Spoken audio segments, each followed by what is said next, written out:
hati kita masih terbelenggu dengan syahwat. Masih ingin ini, ingin itu yang sifatnya syahwatiyah, duniawi. Ada 4 hal yang bisa menghijab kita di hadapan Allah, menghalangi ma'rifat kita. Assalamualaikum warahmatullahi wabarakatuh. Bismillahirrahmanirrahim. Alhamdulillahirabbil alamin. Wa bihi nasta'inu ala umuri dunya waddin. Allahumma sholli wa sallim wa barik ala habibina wa syafi'ina sayyidina wa maulana Muhammadin wa ala alihi wa ashabihi wa man tabi'ahum bi ihsanin ila yaumiddin. Amma ba'd. Materi kita malam hari ini dari kitab Hikamnya. Kuburkanlah wujudmu di bumi yang tersembunyi. Jadi artil humul. Humul itu artinya tersembunyi, tidak kelihatan. Ini saya tidak tahu apakah kata humul ini nanti yang diserap dalam bahasa Jawa. Kalau di bahasa Jawa ada istilah kemul. Kemul itu kan kalau kita tidur terus kemulan. Kemulan itu pakai selimut. Jadi mari kita mengubur diri kita di bawah selimut yang tersembunyi. Kenapa begitu? Karena sesuatu yang tumbuh dari benih yang tidak dikubur, itu buahnya tidak akan sempurna. Jadi nanti ada yang menerjemahkan idfin itu tanamlah. Nah, ya maksudnya sama. Kalau kita menanam itu kan berarti mengubur benihnya di dalam tanah. Kalau kurang dalam kita naruh benihnya, ya tumbuhan itu tidak akan tumbuh sempurna. Jadi ini diibaratkan dengan tumbuhan. Baik, jadi kuburkan wujudmu dalam bumi yang tersembunyi, karena sesuatu atau tanaman yang tumbuh dari benih yang tidak dikubur, buahnya tidak akan sempurna. Hikmah yang ke-11 ini Syekh Ibnu Athaillah As-Sakandari menyarankan kita untuk lebih banyak di ardul humul, lebih banyak menyembunyikan diri, tidak mencari kemasyhuran, tidak mencari popularitas. Kenapa begitu? Kalau menggunakan hikmah yang ke-11 ini, biar kita ada banyak waktu, banyak momen untuk menumbuhkan diri, untuk melatih diri, fokus pada Allah, melatih keikhlasan, riyadhah ini, riyadhah itu ya amannya kita fi ardil humul, di tempat yang tersembunyi. Karena kalau banyak orang tahu, itu ya biasanya kita jadi grogi, kita kaku, tidak serius. Diawasi banyak orang itu kan rasanya serba salah. Atau malah kebalikannya, kita jadi sombong, kita jadi riak, kita jadi pamer. Maka untuk kita yang masih perlu banyak proses, perlu banyak latihan, perlu banyak membentuk diri, mari idfin, mari kita kubur diri kita dulu di tempat yang tersembunyi, dalam arti yang tidak ramai, yang kita bisa fokus pada apa yang kita jalankan, apa yang kita programkan. Ini nasihat dari Syekh Ibnu Athaillah ini mungkin berlawanan ya dengan gaya hidup kita hari ini. Kalau kita hari ini kan apa saja inginnya kita tunjukkan, kita pamerkan ke orang lain, bahwa saya sedang melakukan ini loh, saya sudah mencapai ini loh. Akhirnya ya itu tadi kata Syekh Ibnu Athaillah, khawatirnya nanti buahnya tidak akan sempurna. Jadi khawatirnya ada efek sampingnya yang negatif. Hari ini banyak orang mungkin mencita-citakan untuk masyhur, untuk terkenal, disukai banyak orang. Kita kan hari ini itu yang kita temui di medsos-medsos itu kan semuanya mencari popularitas mencari kemasyhuran dengan macam-macam tujuan. Kita lupa bahwa dalam keramaian, ketika kita bisa dilihat oleh banyak orang, itu biasanya ya ada banyak resikonya. Resiko yang paling kelihatan misalnya kita terus jadi mudah ujub, riya, sum'ah. Ujub itu merasa diri besar, merasa diri penting. Riya itu pamer, jadi ingin menunjukkan saya sudah nyampe sini loh, saya sudah bisa ini loh, saya sudah. Atau sum'ah, sum'ah itu merasa bangga memperdengarkan betapa saya hebat. Mendengar komentar-komentar orang tentang diri kita yang luar biasa, yang hebat, terus kita merasa besar, merasa lebih tinggi dari orang lain. Ya kalau kita ada di titik ini dengan mental semacam itu, maka kemasyhuran itu sebenarnya sesuatu yang bisa merusak kita. Ada banyak aspek yang bisa dirusak. Misalnya privasi kita mungkin jadinya banyak berkurang. Mau kemana-mana tidak bebas. Kita jadi mudah tidak tenang. Khawatir nanti diawasi orang. Jangan-jangan ada yang mau video, jangan-jangan ada yang mau foto, dan lain sebagainya. Belum lagi mungkin kita mengalami ketergantungan pada komennya orang. Mau melakukan apa-apa terus khawatir di komen ini, khawatir di komen itu. Kita jadi tergantung di situ. Belum lagi mungkin banyak fitnah-fitnah, ujian-ujian di duniawi. Akhirnya kita berhenti berproses, berhenti jadi lebih baik. Kita hanya fokus dengan citra kita di depan orang lain. Jadi ya hidup kita terus jadi dangkal, seperti benih yang tidak dimasukkan ke dalam tanah. Buahnya juga tidak sempurna. Oleh karena itu, di hikmah ke-11 ini beliau menyarankan kita untuk lebih banyak mengubur diri di bumi yang tersembunyi. Ini bukan kok terus melarikan diri dari dunia, tapi mencari momen, mencari ruang di mana kita bisa mematangkan diri kita, di mana kita bisa membuat diri kita lebih baik dari sebelumnya. Jadi kita menggarap diri kita fi ardil humul. Inilah maksud dari hikmah yang ke-11. Idfin wujudaka fi ardil humul. Baik. Kemudian al-hikmatus saniyata asyarata. Hikmah yang ke-12. Ma nafa'al qalbu syai'un mislu uzlatin yadkhulu biha maidana fikratin. Ma nafa'al qalbu, tidaklah ada yang lebih manfaat bagi hati. Syai'un, sesuatu, mislu uzlatin, sebagaimana uzlah. Jadi tidak ada yang manfaat bagi kolbu, sesuatu yang setara dengan uzlah. Yang dengan yadkhulu biha, yang masuk biha dengan uzlah itu maidana fikrotin, arena pikiran. Nah, ini lanjutannya hikmah ke-11 tadi sebenarnya. Arahnya nanti ke sini. Jadi menyembunyikan diri itu kalau dalam tasawuf kita kadang menyebutnya dengan istilah uzlah. Menurut Syekh Ibnu Athaillah, tidak ada yang lebih bermanfaat bagi kolbu sebagaimana uzlah. Yang dengan uzlah itu kita memasuki medan pikiran. Maksudnya masuk ke arena tafakkur. Kita beruzlah untuk tafakkur. Ini yang paling manfaat untuk diri kita, untuk kolbu kita. Jadi ini melanjutkan tadi, kita tadi diminta mengubur diri, menyembunyikan diri. Kemudian sekarang ditegaskan itulah uzlah.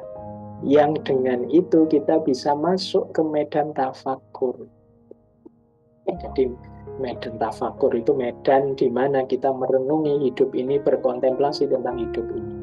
Tentu saja di keramaian agak sulit, meskipun mungkin ada orang yang meskipun dalam keramaian dia masih tetap bisa menyendiri dalam tanda petik ya, menguasai hatinya.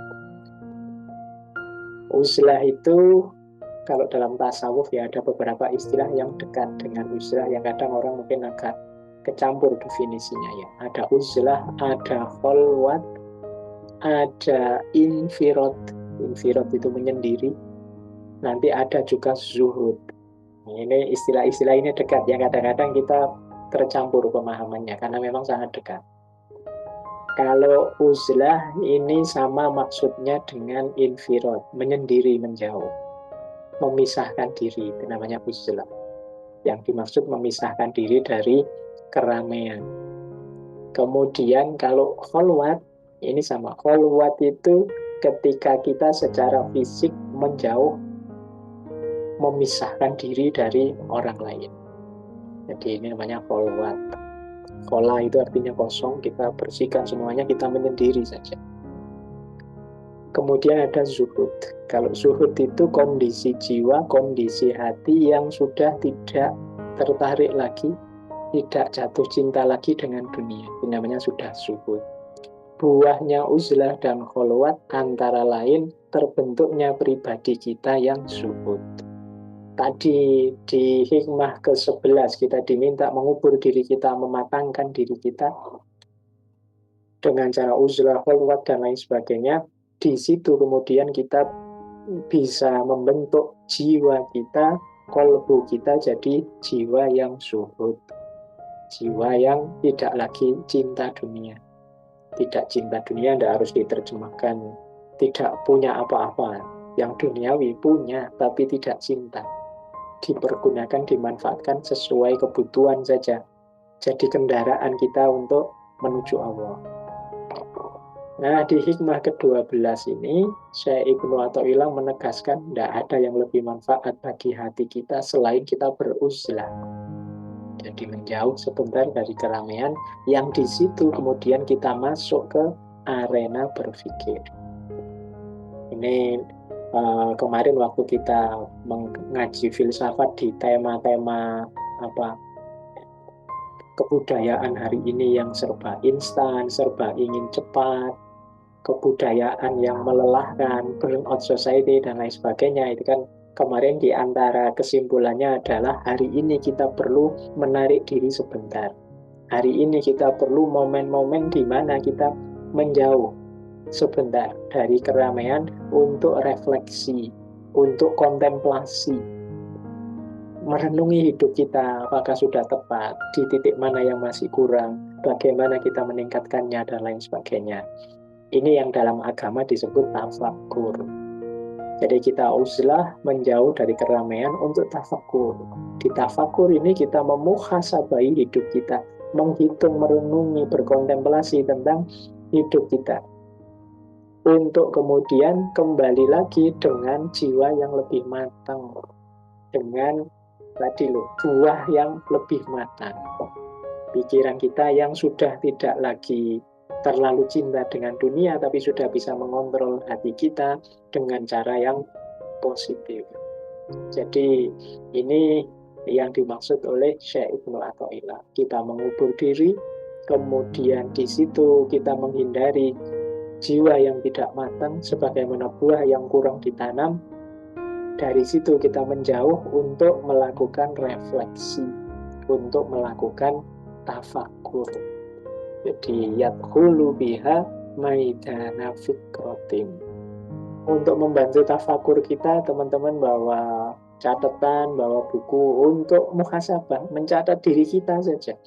Aku ini sudah punya kelebihan apa, kekuranganku apa, kelemahanku di mana, yang membuat aku mudah terjebak, tertipu dalam dosa apa, dan lain sebagainya. Itulah gunanya uzlah. Nanti ada beberapa jenis uzlah itu ya, kalau dalam tasawuf.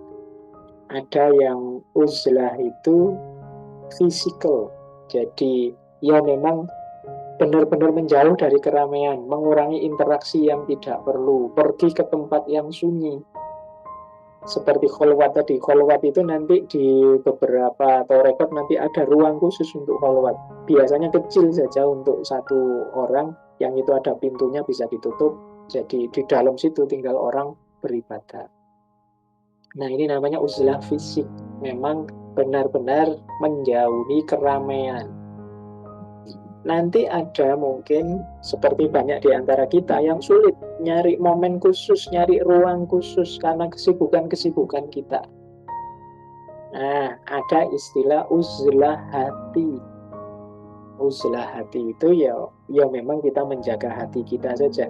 Kita jauhkan dari godaan-godaan di sekeliling kita. Kita pagari dari keramaian yang terjadi di sekeliling kita. Meskipun di tengah keramaian, hati kita tetap berpikir, tetap menghadap Allah. Nah, ini uzlahnya tidak hanya fisik, tapi juga yang uzlah hatinya. Karena ini memang mungkin agak sulit, tapi bagi orang yang sukses di uzlah fisik, biasanya saya sebut tadi, hatinya sudah zuhud. Kalau hati sudah zuhud, bisa meskipun di tengah keramaian, hatinya bisa tetap uzlah.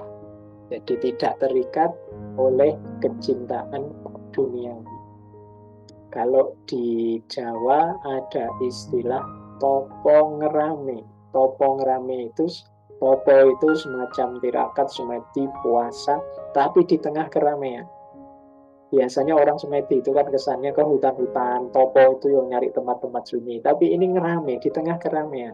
Jadi yang meditasi, yang semedi, yang topo itu batinnya, tidak hanya fisiknya.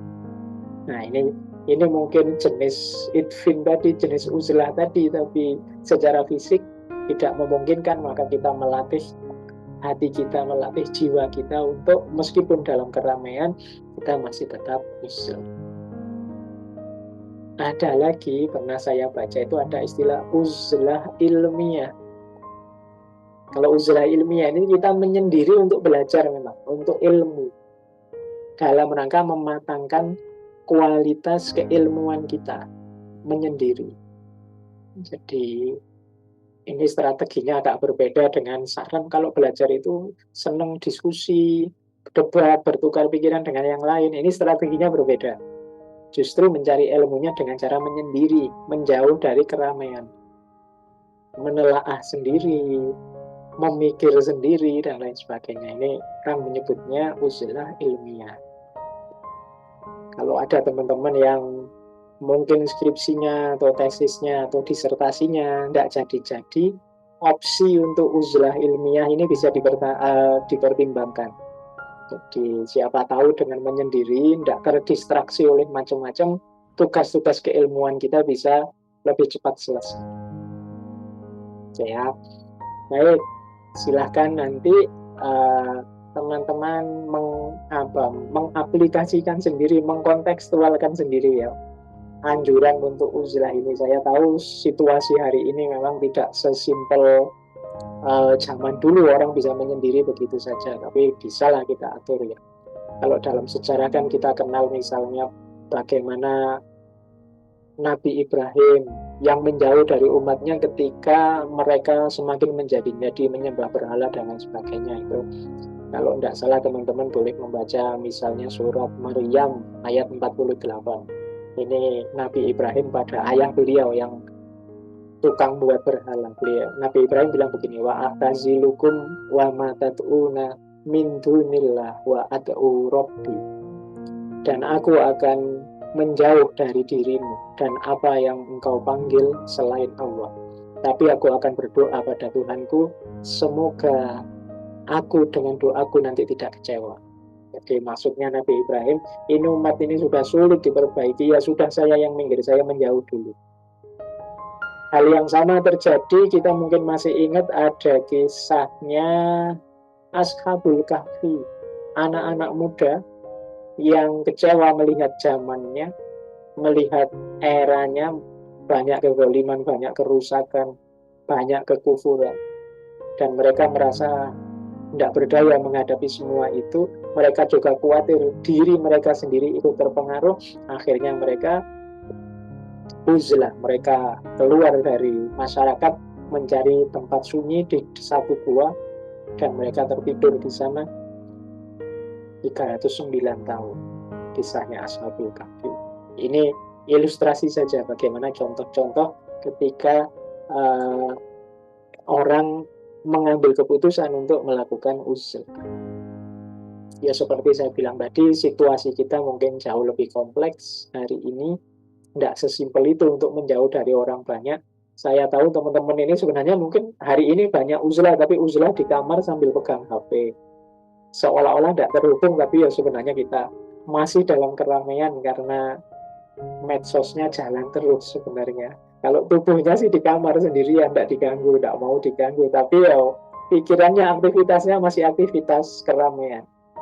Maka mungkin di antara rumusnya uzlah hari ini ya kita misalnya mengurangi penggunaan medsosnya. Kemarin kita membahas puasa medsos. Menghindari pergaulan yang membawa dampak negatif.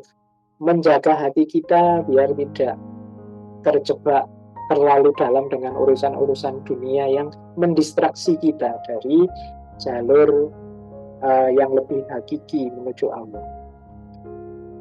Baik, jadi ini dua hikmah. Yang pertama malam hari ini lebih banyak menyarankan kita untuk menjauh dulu, menghindar dulu dari keramaian, mematangkan diri kita, tafakur, menemukan apa yang baik, apa yang lebih baik untuk hidup kita dengan cara uzlah. Al-hikmatu salisata asyrata. Hikmah yang ke-13. Bagaimana hati dapat bercahaya sementara gambar-gambar duniawi tercetak di atas cerminnya. Ini yang pertama, ini ada pertanyaan retoris. Kita sering menginginkan hati kita yang bercahaya, menangkap cahayanya Allah. Sementara hati kita ini isinya banyak hal-hal duniawi. Isinya gambar-gambar duniawi semua. Di hati itu kan berhubungan dengan hasrat atau keinginan. Kalau isinya gambar duniawi semua, mungkin kita hanya ingin uang saja, ingin rezeki saja, ingin jabatan saja, ingin dan lain sebagainya yang duniawi. Keinginan-keinginan kita hanya hal-hal duniawi seperti itu. Itulah gambar duniawi yang tercetak di hati kita, di cermin hati kita.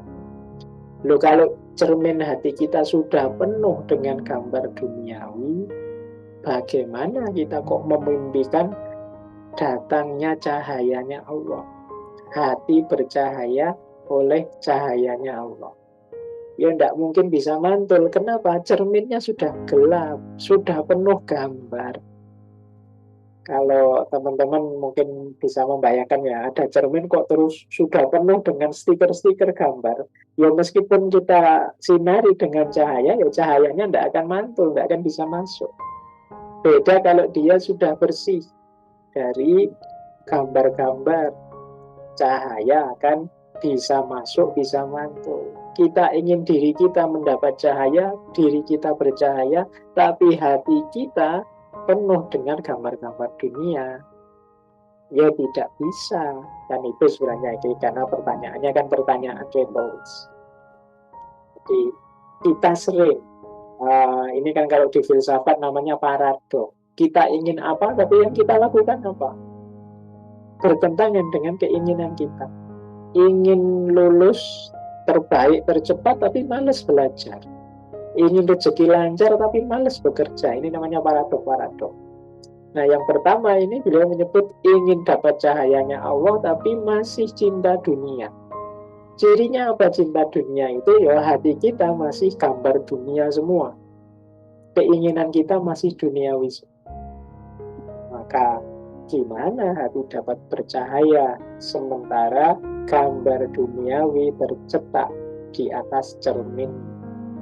Kemudian yang kedua, bagaimana kita merasa berjalan menuju Allah? Bagaimana hati kita itu kita sebut berjalan menuju Allah? Wa huwa mukabbalun bisyahwatihi. Sementara hati itu terbelenggu oleh syahwat kita. Kita sering merasa saya ingin dekat dengan Allah, saya ingin melakukan perjalanan menuju Allah. Tapi hati kita masih terbelenggu dengan syahwat. Masih ingin ini, ingin itu yang sifatnya syahwatiyah, duniawi. Tak apa, enggak boleh Pak, kan manusiawi Pak orang punya syahwat. Ya manusiawi kita bersyahwat, tapi kalau sudah terbelenggu oleh syahwat, pikiran kita hanya syahwat saja, orientasi hidup kita memenuhi syahwat saja. Loh kalau situasinya begitu ya bagaimana kita ingin berangkat menuju Allah, bagaimana kita ingin dekat menuju Allah kalau masih dibelenggu oleh syahwat. Ya syahwat itu kita penuhi secukupnya sebagai kendaraan, sebagai kekuatan untuk menuju Allah. Tapi kalau dia membelenggu kita, mengikat kita sedemikian rupa, sehingga akhirnya kita sibuk dengan syahwat saja, dengan nafsu saja, atau nafsu makan, minum, ambisi, kawin, dan lain sebagainya, ya tentu saja kalau kita sibuk di situ, berarti kita tidak segera berangkat menuju Allah. Kalau ingin segera berangkat menuju Allah, ya ayo kita lepaskan diri kita dari belenggu syahwat. Baik, ini nasihat kedua. Jadi syahwat dan nafsu. Jadi hikmah ke-13 ini sebenarnya menjelaskan hijab-hijab kita yang menghalangi kita di hadapan Allah. Yang ketiga, bagaimana seseorang kaifa yatma'u ayyadkhula hadratallah. Bagaimana ada orang yang merasa ingin menghadap kehadiran Allah, semangat untuk berdekatan dengan Allah, sementara hatinya masih lalai, hatinya masih belum bersih dari janabati ghaflatis. Lalai itu ya cuek, tidak peduli, hidup suka-suka saja. Kalau hidupnya masih ngaco, nyari senengnya saja, lalai, tidak peduli tatanan, tidak peduli norma, tidak peduli ajaran, ya gimana kita merasa saya ingin segera menghadap Allah. Jadi ayo, tidak mungkin, itu namanya bertentangan, paradoks, kontradiksi. Ini yang ketiga. Kalau yang pertama tadi, yang jadi penghalang kita adalah cinta dunia, suwarul akwani muntobi atun fimir ati. Yang kedua yang menghijab kita adalah syahwat dan nafsu kita. Yang ketiga ini yang menghalangi kita di hadapan Allah adalah kelalaian kita. Lalai itu berarti kita tidak fokus, lupa dengan Allah, lebih sibuk dengan yang bukan Allah, itu namanya lalai. Makanya mungkin teman-teman masih ingat ya, di bulan puasa ini ada banyak penceramah yang bilang ada orang itu yang level puasanya khawasul khawas. Level puasa khawasul khawas ini yang punya orang-orang arifin. Ini level puasa tertinggi. Cirinya apa? Orang-orang di level ini merasa puasanya rusak, puasanya batal kalau dia lalai terhadap Allah. Jadi lupa Allah. Puasa kok yang diurusi macam-macam selain Allah. Ini kalau orang khawasul khawas itu merasa puasanya rusak, puasanya batal. Nah, di hikmah yang ke-13 juga ditunjukkan begitu, gimana kita mau menghadap Allah, tapi sementara kita masih lalai. Kita sering lupa dengan Allah. Allah tidak jadi pertimbangan ketika kita memutuskan sesuatu. Kita masih ghaflah. Yang ketiga, yang keempat, kaifa yarju ayyafama atau ikol asro. Atau bagaimana engkau ingin paham rahasia-rahasia yang dalam secara detail, sementara wahualam yatub, sementara engkau belum tobat, dia belum bertobat min afwati, dari kesalahan-kesalahan, dosa-dosa, belum tobat dari dosa-dosa kok bermimpi semoga saya oleh Allah dianugerahi rahasia-rahasia makrifat yang dalam. Ini juga kontradiksi. Jadi teman-teman, di hikmah yang ke-13 ini Syekh Ibnu Athaillah mengingatkan kita ada 4 hal yang bisa menghijab kita di hadapan Allah, menghalangi makrifat kita. Yang pertama, cinta dunia. Cinta dunia itu berarti di situ digambarkan hati kita, kolbu kita, gambar dunia saja isinya. Itu berarti kita cinta dunia. Hasrat kita duniawi saja. Cinta dunia menghalangi makrifat kita pada Allah. Yang kedua, belenggu syahwat. Nyari enak saja, nyari nyaman saja. Kalau tidak enak ditinggal. Nah ini padahal perjalanan menuju Allah itu banyak tidak enaknya pasti. Kalau kita hanya mengikuti keinginannya syahwat, ya sulit kita bisa mencapai makrifat, bisa menghilangkan hijab kita di hadapan Allah. Yang ketiga, waflah, hati yang lalai, mudah terdistraksi hal-hal tidak penting, sibuk dengan hal-hal yang tidak perlu. Ya kalau seperti ini ya tentu saja kita lebih banyak lupa dengan Allah daripada ingatnya. Dan yang keempat, yang menghijab kita di hadapan Allah adalah dosa yang tidak ditobati. Jadi redaksi yang keempat ini sebenarnya menunjukkan ya manusia itu wajar saja berdosa, tapi ya tobat.